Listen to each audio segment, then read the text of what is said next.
The following podcast is based on the Cambridge A-Level History curriculum. Greetings, fellow history students, or those interested in history. In the coming months, I will be studying for the A-Level History examinations. Each topic for the examination will have its own podcast series. For Paper 3, I am studying the Holocaust. For Paper 4, I am studying the European option. Theme 1, Mussolini's Italy. Theme 2, Stalin's Russia. Theme 3, Hitler's Germany. And Theme 4, Britain from 1919 to 1939. In this episode, I'll be giving an introduction to the three dictators, Adolf Hitler, Joseph Stalin, and Benito Mussolini. Adolf Hitler was born on April 20th, 1889 in Brunau am Inn, Austria. He committed suicide on the 30th of April, 1945, in the Führer bunker in Berlin, Germany. Let's begin with his background before politics. During his childhood, Hitler was evidently intelligent, although he was uninterested in his formal education, apart from history, which preached German nationalism. He was unwilling to identify with the working class as he believed he was superior, despite him being in an inferior social position due to his poverty. This led him to having an entrenched opposition to socialism. After failing to obtain formal qualifications, he failed as an artist and began living in men's hostels from 1909 to 1913, where he sold his reproductions of famous sites. In August 1914, upon the outbreak of war, Hitler joined the army. During his service, he was not put up for promotion, and it was noted to be due to a lack of leadership qualities. Despite this, he did receive the Iron Cross First Class Award, which showed that he did not lack courage. At the age of 30, in September 1919, Hitler embarked on a political career. Hitler was first introduced to the Nazi Party when he was employed by the army to spy on the German Workers' Party, the old name of the Nazi Party. He attended several of their meetings and realized that he actually agreed with many of their ideas. After speaking at one of their meetings, leader Anton Drexler was impressed with his public speaking skills and invited Hitler to join the party. He was put in charge of recruitment and propaganda, as he was a very talented speaker. In 1920, Hitler wrote a new 25-point program that listed the Nazis' beliefs. In 1921, Hitler set up the Sturmabteilung, or SA, who protected Nazi Party meetings and beat up political opponents. In July 1921, Hitler became the leader of the Nazi Party after it had grown to 6,000 political members. By 1933, it had become the largest party in Germany, and Hitler was the Reich Chancellor. Now some key points from his dictatorial rule. Hitler was anti-Semitic, and he sent millions of Jews to concentration camps where 6 million Jews died, and gay people, and blacks of all ages. Hitler recruited the general population into his SS. They were responsible for reporting suspicious activities, for example, plotting against the Nazis and harboring Jews. To control Germany, Hitler had the Schutzstaffel, who had an elite army unit in World War II that was called the Waffen-SS, and they were also in charge of patrolling concentration camps.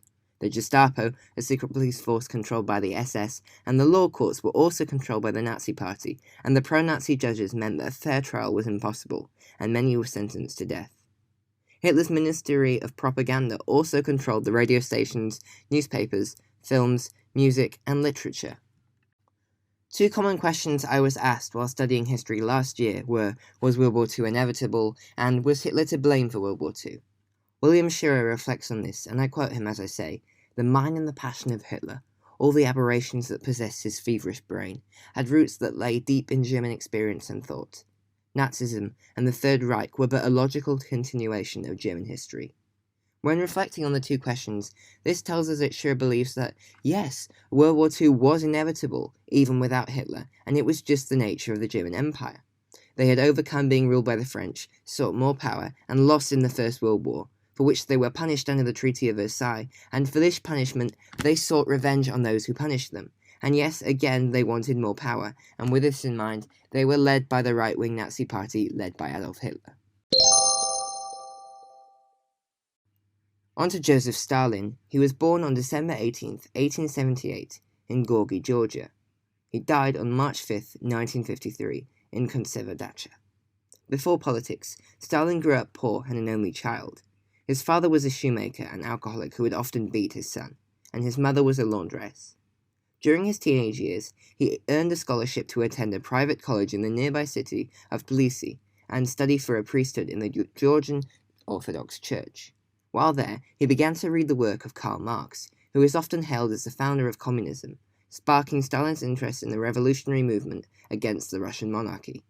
In 1899, Stalin was expelled from the college due to missing exams, despite his claim that it was for spreading communist propaganda, which he made to imply his lifelong cause of spreading communism. After leaving school, Stalin became a political protest leader, participating in labor-related demonstrations and strikes. Stalin also became involved in various criminal activities, including bank heists, which funded the Bolshevik Party. This resulted in multiple arrests for him between 1902 and 1913, and imprisonment and exile in Siberia. In 1912, Lenin, who had been exiled to Switzerland, appointed Stalin to serve on the first Central Committee of the Bolshevik Party.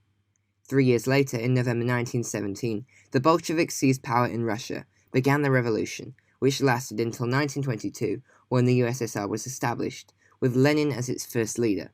During the Russian Revolution, Stalin had continued to move up the party ladder, and in 1922 he became Secretary General of the Central Committee of the Communist Party, a role that enabled him to appoint his allies to government jobs and grow a base of political support. After Lenin died in 1924, Stalin seized control of the Communist Party, allowing himself to become dictator of the Soviet Union. Stalin's plans to develop Russia focused on the government controlling all elements of the economy, including collectivizing Soviet agriculture. However, millions of farmers refused to cooperate with the new plans, and as punishment, they were either shot or exiled. The forced collectivization also led to widespread famine, as the farms were not managed effectively, resulting in the death of millions more. Stalin expanded the powers of the secret police, encouraging citizens to spy on one another, and millions of people were killed or sent into the Gulag system, a group of forced labor camps, as a result of this. During the second half of the 1930s, Stalin instituted the Great Purge to remove opposition to his rule. In addition to this, cities were named after him, and Soviet history books were rewritten to give him a more prominent role in the revolution and make him appear more powerful.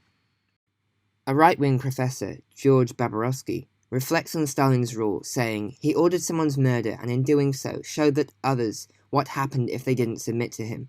Minister today, dead tomorrow. That was the gruesome unpredictability of the system." From contextual knowledge, that is completely true, and it's not until after he died in 1953 that people began to oppose his actions and condemn him. After de facto ruler Georgy Malenkov, Stalin's successor, Nikita Khrushchev denounced Stalin's crimes and began a policy of de-Stalinization, removing the cult of personality that surrounded him and the Stalinist political system, which helped Stalin hold power for so long and so effectively.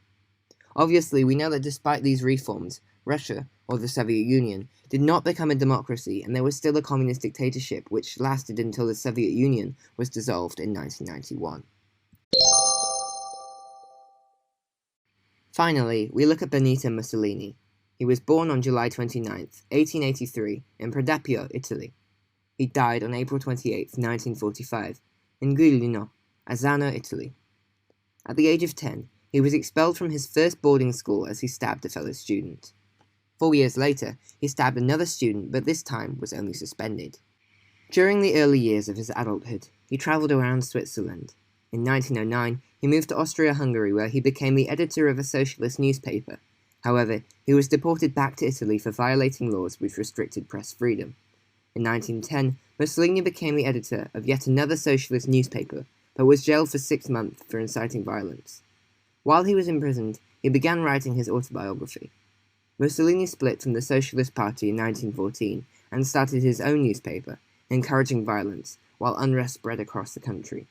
In 1915, Mussolini joined the Italian army, and he reached the rank of corporal, but was discharged after being injured fighting in World War I. By 1918, Mussolini was calling for a dictator to seize control of Italy, and in 1919, he was especially angered by the Treaty of Versailles. By the end of 1919, Mussolini entered the Great Election as the fascist candidate, but lost following a socialist landslide victory. In 1921, the Italian king dissolved parliament due to increased violence and chaos. In the elections, the fascists took a huge win, and Mussolini became deputy in parliament. In October 1922, fascist troops entered Rome to take the city.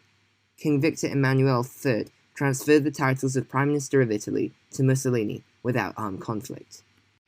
Mussolini's regime changed the electoral law in 1924 to favour the fascists. Under this Acerbo law, if one party got at least 25% of the votes cast in an election, they would get 66% of the seats in parliament. During voting, the hall where politicians voted was full of armed fascist thugs who could see if you voted for or against the policy. He introduced a fascist Grand Council, which would decide policies for Italy without consulting the non-fascists in the government first. Like the SA did in early years, critics of Mussolini were beaten up and anti-fascist newspapers were banned. By November 1926, all rival political parties and opposition newspapers had been banned in Italy. In 1927, the OVRA, secret police force, was set up. Here is a quote by Dr. Christian Gerschel, speaking about Mussolini. "We, and indeed many Italians, tend to play down the role and importance of Mussolini and fascist Italy, often seeing it as more benign than Hitler and the Nazis. But this is untrue. Mussolini was the world's first fascist dictator, heading an unpleasant regime which used poison gas in Abyssinia and sent oppositionists into repressive confinement." What he says is completely true. In the 1930s, against the League of Nations, Mussolini bombed and used poison gas in order to conquer Abyssinia. Why? Because again he wanted more power, and in the First Italo-Ethiopian War, which took place from the 15th of December 1894 to the 23rd of October 1896, Italy was completely and utterly humiliated, as their supposedly advanced and strong army was defeated by the army of Abyssinia, which was made up of tribal men with spears, not advanced weapons and guns like the Italians had. So again, Mussolini wanted revenge, and he wanted to compensate for this huge loss that they had experienced.